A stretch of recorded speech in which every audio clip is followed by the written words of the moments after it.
Yang hidupnya enak dari kecil nggak usah ikutan, nggak diajak.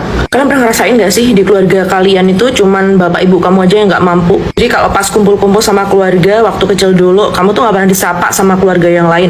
Bahkan mungkin kamu nggak pernah dianggap ada. Jangankan kamu sendiri dan kakakmu atau sama adikmu, bapak ibu kamu aja nggak pernah disapa sama keluarga besar, nggak pernah diajakin ngobrol. Ini bukan soal si kaya di depan si miskin di dapur, bukan ya. Tapi dalam acara apapun, kayak kalian tuh nggak pernah dianggap. Bahkan mungkin kamu nggak pernah dianggap ada sama mereka.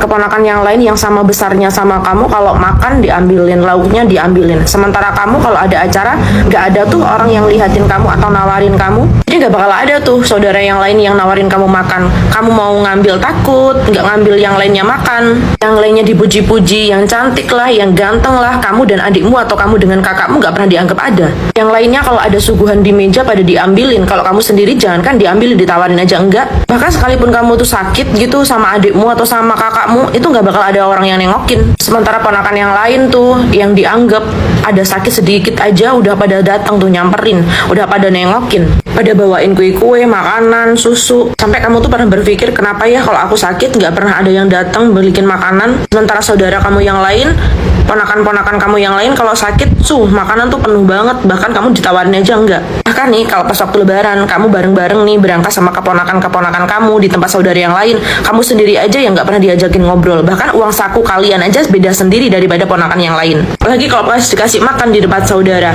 kamu mau ngambil terserah, nggak mau ngambil terserah. Bahkan ponakan yang lain tuh sampai piringnya tuh diambilin, nasinya, lauknya, semuanya diambilin. Pokoknya kamu nggak pernah dianggap ada deh sama keluarga besar ibu atau bapak kamu. Mau kamu sakit kayak, kamu mau kekurangan apa kayak, kamu mau ditinggal keluargamu merantau kayak, nggak ada yang peduli sama nasib kamu. Ada yang kayak gitu, ada.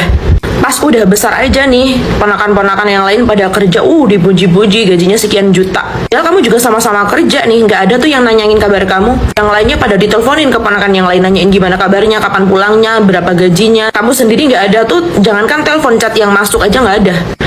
Pernah ngerasain kayak gitu? Ada. Sampai sekarang ada yang ngerasain kayak gitu. Please, nasib orang nggak ada yang tahu. Meskipun dari kecil kalian tuh dibedain sendiri, belum tentu besarnya kalian tuh nggak jadi apa-apa. Dan meskipun masa kecil kalian tuh selalu dibedain dengan saudara yang lain, percaya deh sama aku, masa depan kalian tuh nggak ada yang tahu. Belum tentu saudara kamu yang dari kecil hidupnya tuh dienakin, dipuja-puji sama saudara-saudara kamu, nasibnya lebih baik dari kamu. Bahkan banyak contohnya kok yang dari kecil tuh dipuji-puji, disanjung-sanjung sama keluarga yang lain, gedenya nggak jadi apa-apa, malah nyusahin sama keluarganya. Kalau kamu pernah ngerasain kayak gitu, nggak usah berkecil hati. Masa depan orang nggak ada yang tahu, nasib seseorang di depan nggak ada yang tahu. Tuhan itu maha adil, sepahit apapun masa kecil kamu, gedenya kamu nggak akan kayak gitu kok.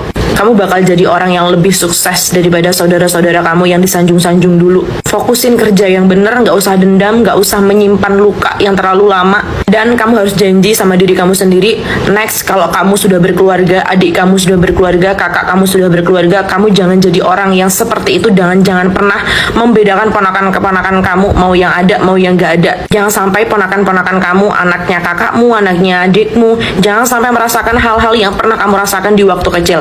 Jangan mencari uang hanya karena kamu ingin membuktikan bahwa kamu bisa. Jangan bekerja keras hanya karena kamu ingin balas dendam. Tapi kerja keraslah karena kamu pengen hidup kamu lebih baik. Dan kamu pengen ayah ibu kamu tidak disepelekan lagi dengan orang lain maupun saudaramu. Kerja keraslah karena kamu ingin hidup kamu lebih layak